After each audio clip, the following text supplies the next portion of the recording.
Hi, I'm Kim Stevens with Fox 26, and the time has changed.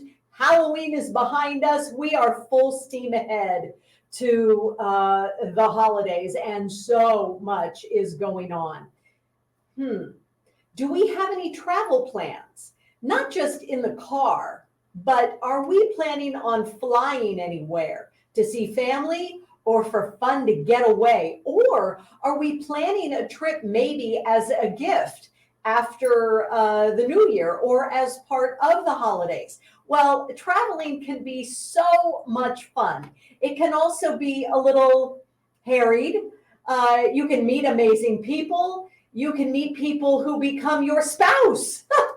You could meet people who help you when you are traveling for some really sad reasons. Desiree Miller wrote a book about those kinds of travels and 101 more with her latest book, True Tales from the Terminal. Desiree, hello, welcome. Hi. It's you're right. Travel. You go ahead. I was gonna say you're right. Travel is insane. It can be fabulous. To me, travel is an adventure, and if as long as you go in with that mindset, you're golden. Well, you've done an awful lot of traveling. You used to be my news director when we worked together back in Knoxville, Tennessee. But then after you got out of news, you were working in and are still working in travel reporting, and I'm a little envious of that. But not every day has been perfect. I know. But you've met some people, and there was one specific day when you were at a terminal and you started looking around and you made a social post, and bada bing, bada boom, this began. Tell us about that. Yes, I have been a travel writer for more than a decade, and it really was kind of a side hobby. I love to write, always have, and so I started sharing about places I've been. And this was, gosh, 2 years ago. I was on my way to a writer's workshop. I wanted to learn how to be funnier. I had always written news, and it's catastrophic, and I wanted to lighten it a little. So I was on my way to this workshop. I was flying from Atlanta, my home airport, to Dayton, Ohio. Not really one of the exciting places I typically travel to, but I was on the way to this workshop, and conversations were happening around me on speakerphones that were just mind-boggling. And so I just said, you know what? I put something on social media saying I love people watching in airports, because I do. It's You get the best stories there. And sometimes I would make it up in my head. You wouldn't always know what's going on, but that has really changed in the last 5, 6 years, more with everybody on their cell phones. A lot of people, they just turn it on. And again, they don't mind that everyone around them can hear their entire conversation, right? And I posted about some of the crazy conversations happening around me. By the time I had landed in Ohio, I had 70 comments from friends saying, oh, this happened to me. Oh, and they were all crazy stories. And two friends saying, you have a book in this. And so I ran with it. The next morning, I happened to sit next to a publisher who said, if you write it, I'll publish it. And I didn't look back, really. Well, I do have to say, you have a big funny bone anyway. Yes, you may in news have had to cover, tragic situations, but you always helped lighten the mood in the newsroom. And so I do appreciate that in you. You all might have been laughing at me, not really with me. Yeah, I remember I do my best writing while like music is playing, and I'll sing along, and I'm talking about music from, good Lord, way back days, and Lukenbach, Texas, and people will be like, why are we singing while we're writing? And you know what, again, I never felt funny, and I wanted to work on it. I went to this workshop and I worked on it a little, but I also met other people. And part of this book, it's not just my stories. There are 101 in there. I wrote about 50 of them. The other 61 are friends, again, when I posted on social and they said, oh, this happened to me. I started kind of taking notes and saying, and then I started scheduling Zoom calls with them saying, please tell me more, give me the details. And they would give me the information and I would write up the essay, send it back to them, say, is this accurate? We'd tweak, and they all became part of the book. There are a handful where people wrote on their own, and I still think those are the funnier ones. There's a gal who wrote about checking in for flights, and if anybody has ever done Southwest and set the alarm clock for 24 hours before, because they didn't used to assign seats. It's all changing, but she would say, I would set my alarm for like the minute we were allowed to check in, and somehow I'm already in the B section, and she's like, I'm up against expert, typewriters, and comparing it to Delta, where again, this has changed. Now they do zone 1, 2, 3, but they had, the zones for, okay, your diamond medallion. And she's like, how can I compete against someone who has diamonds and medallions? It's just so funny. I have very funny friends. The stories, they're wild, they're wacky, they're wonderful. Like you said, some will make you cry. And those are just, people fly for all kinds of reasons. It's not always a really great vacation. I know personally, I love in Atlanta's airport, you come up the escalators. Everybody comes up the same escalators to baggage claim on different sides. And it's all been renovated now, but there was a big USO welcome home desk right there. And people would staff it 24/7 so that anytime a soldier came off a plane, they would say, thank you for that. I mean, I cry thinking about it. Yeah. I'm a softie anyway, but you have that. You have people flying for funerals. One of my favorite stories in there is from an old high school friend who was trying to fly home to make it before her father passed away. And she was in the airport bar trying to just pass the time. She had, an hour or two before her flight, and thought maybe if I just go get a glass of wine. And she did, and started crying, thinking, I don't know if I'm going to make it. And the gentleman beside her gave her a handkerchief, and that made her sob more, because that's her dad always used handkerchiefs. Not everybody does that, and this man sat there for the next 30 minutes with her saying, just tell me about your dad. And it got her through. And that's the kind of thing that I really want people to take away from this book. Not that I get it. Flying right now can really be grueling. There are so many delays and so many, and I do feel like you really have to learn with travel just to roll with the punches.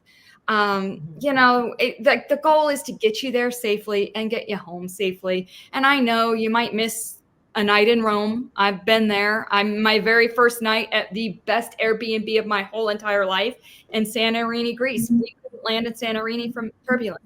Had to go back into Athens. I was heartbroken because this was a really nice Airbnb. But you know what? Better to land safely the next day than, hit the tarmac in pieces. So, and there are stories in there. There's another one of my favorites is from a man who was in an air emergency where they started nose diving on the plane, and the oxygen mask dropped from the ceiling, and his wife was sitting there, and they put them on. They took a selfie and said, this might be our last moments. And people around them, he said, I noticed when you think you're going to die in a plane crash, 3 things happen. You start to pray.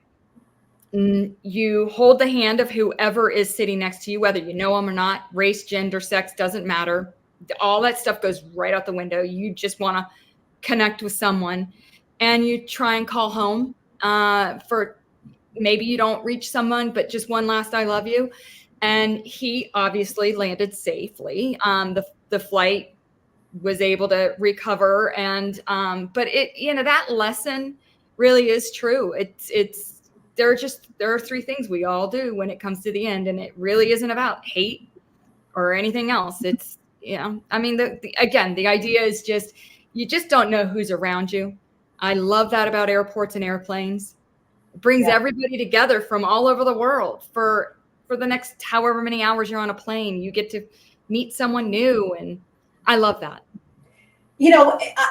These lessons, these stories, and they're short. They're a couple of pages long. It's a really easy, fun read that you learn something and also get a moment of, in this really divisive time right now with this election, gosh, just hearing you say that Desiree, I think is an important reminder of what really is it that we want in our world and in those around us. But that's not what this interview is about. So I understand. It's so easy to judge, and it's so easy to think you know someone based on what shirt they're wearing or what they, but when it really comes down to it, we have so much more in common than we do apart. And I mean other nations. There's a story in there from a flight attendant who I don't want to say the airline, but she was flying back from, I want to say it was Sudan, but all of these men boarded this plane with like sweatpants, just wearing just sweatsuits and wearing an envelope around their neck. And in that envelope was essentially their future. It told them where they were flying to. It put a couple $100 in there. And these were people who had been fighting a war and had nothing to their names anymore. And, she said when they all came on the flight, another flight attendant had to run out to buy some air fresheners for the plane because it was just this stench. And you want to just go, oh my gosh, these ridiculous people. And she said, but it wasn't that at all. Once you realized who they were, what they'd been through, and here they are flying to some new world. New York City to them is a whole other, think about it. They lived in huts and they fought for their lives and they watched family members killed with machetes.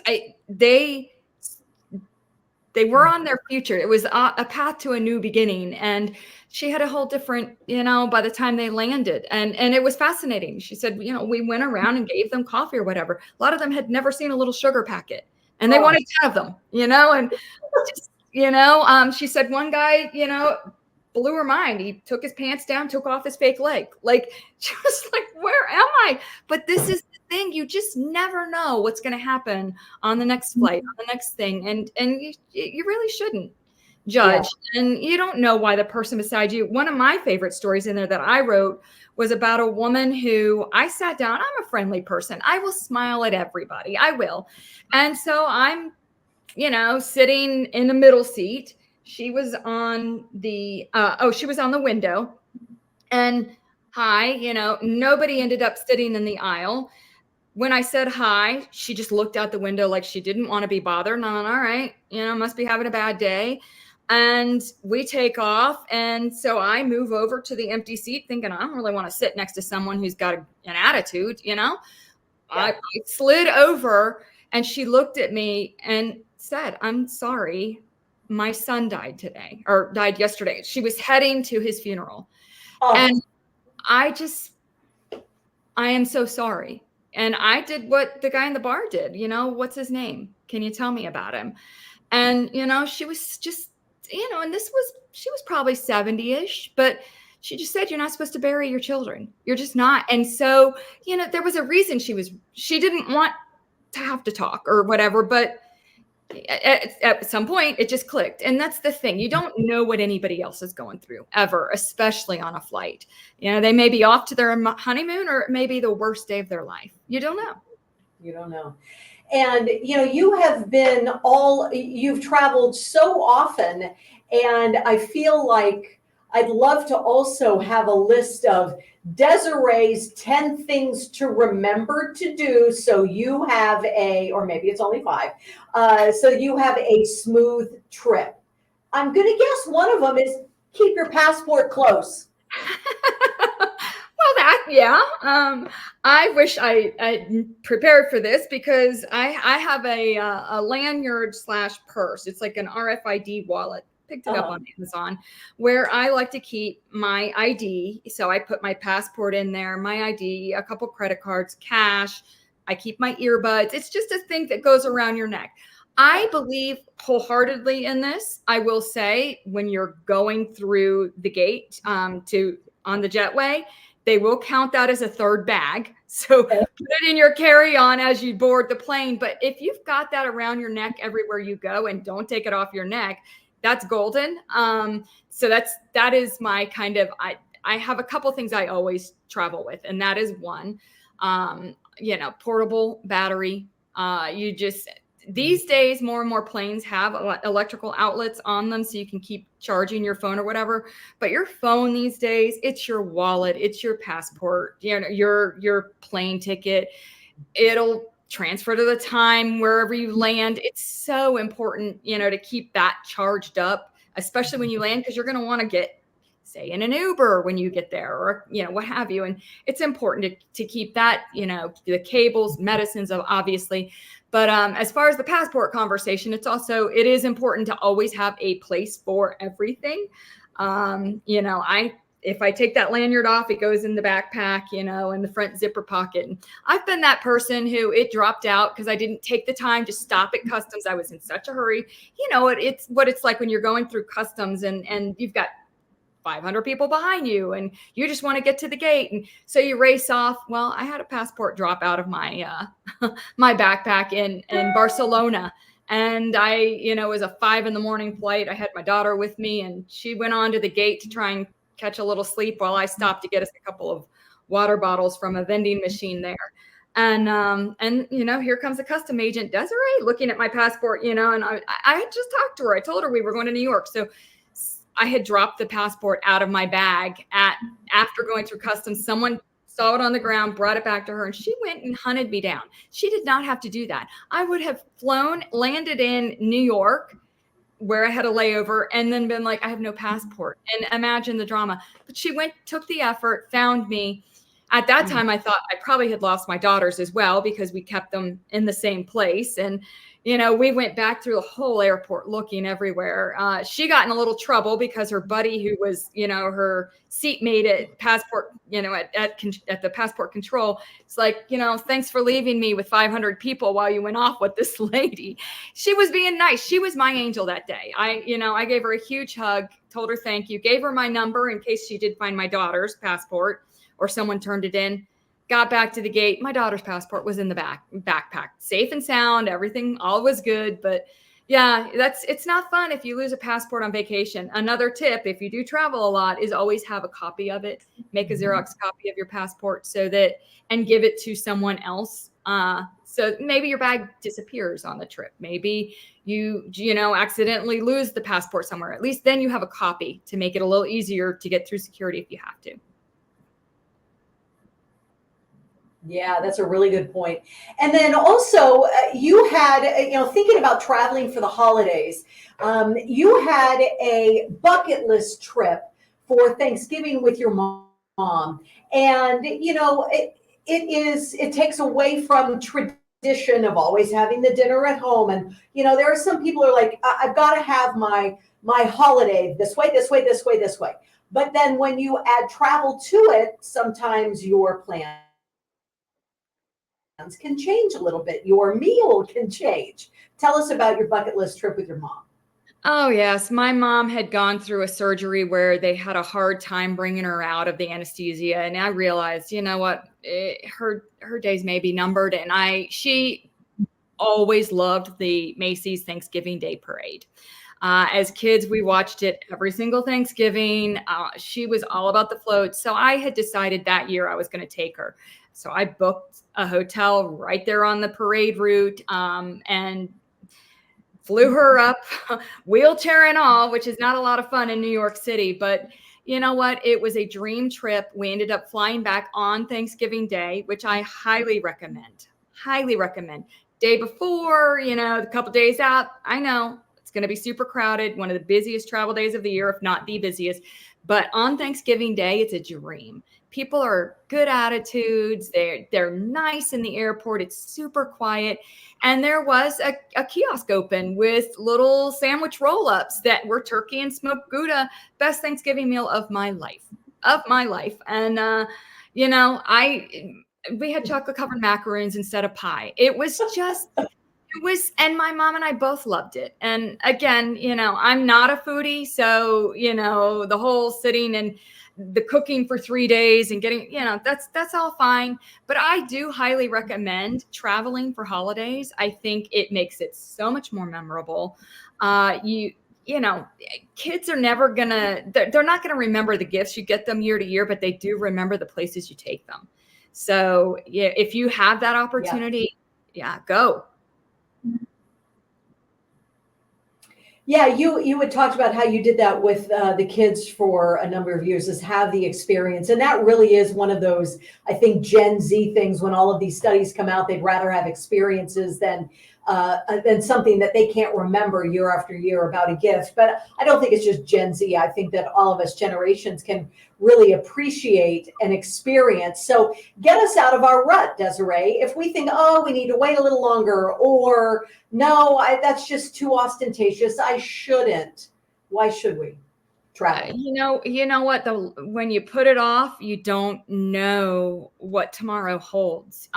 So many, and in news, so many times people save all their lives to be able to travel when they retire. Well, then one of them gets an illness where they can't travel, and all of a sudden you're homebound, and there's that. Or life takes detours, and I'm not saying, be frivolous about it. You have to be responsible, but if you can take the trip, there are all kinds of ways to do things affordably. It doesn't have to be, staying at 5-star resorts. Sometimes it's the things that go sideways that make the trip even more memorable. There are so many easy ways to find good deals now. Talk to someone like me. I design trips now for small groups. And I love when, I woke up this morning and there was a great flight deal to Italy in March. And I thought, who can I take to Italy in March? Like, I want to do that, and so sign up for the newsletters. There are services that are really minimal amounts that give you an email right to your home. Yeah, anytime there's a special rate discount, or if there's a place you've always dreamed of going, it's really easy to set up a flight alert on Google Flights, where if it comes down to a certain price, again, don't make excuses. It's you just don't know what tomorrow holds. So go. If you have any way you can, take the trip. Take the trip. All right. And we'll use the advice you shared with us also about making sure we keep all of our stuff together. And knowing that lanyard is considered a third bag. Yikes. Really helpful info. Thank you. Any last advice you think people should have when it comes to traveling, especially during the holidays? Yes. Be kind. Have a good attitude. If you show up and say the gate got changed, pay attention to that too, because gates will change. You might be sitting there in 10 minutes before you think you're going to board. If everybody gets up to go, it probably means they just made an announcement to switch gates. So pay attention to that. But, don't take things out on the airport workers. It's not their fault if, the engine blew or there's some issue with a wheel. They're doing the best they can. I promise they want you on time. They want you to get there safely. So, be kind. And I will tell you, it will make all the difference, because if you're a jerk at going to the gate agent, they will happily make sure that your bag needs to be checked, your carry-on. Oh, and it'll show up at baggage claim for you. They can get you back. And then it just won't show up. If you're a real jerk, they have a lot of control, or they have the power to upgrade you to first class. If they find you really, really kind and you made their day. If there's an empty seat and they can move you from the back row with the bathroom where you can't recline at all and scoot you up to where it's a lot more comfortable, they're going to do it if you're kind. They're not if you've been a jerk. Very well said. You'll always get more with honey than salt, or at least we hope so in the end. Desiree Miller, 101 true tales from the terminal, wild, wacky, and wonderful stories that'll take you away. Thank you so much for writing this, for all the people who shared their stories, and for your inspiration for us to just go do it. Much appreciated. Thank you. Happy travels. Indeed. Hi, I'm Monty Torres with Fox 26 News on YouTube. Thank you for checking out our YouTube channel, where we have loads of great content for you to choose from. And while you're here, why not click on the subscribe button right here? That way you can stay in touch with all the latest breaking news, everything news related within the Central Valley. And thank you for watching.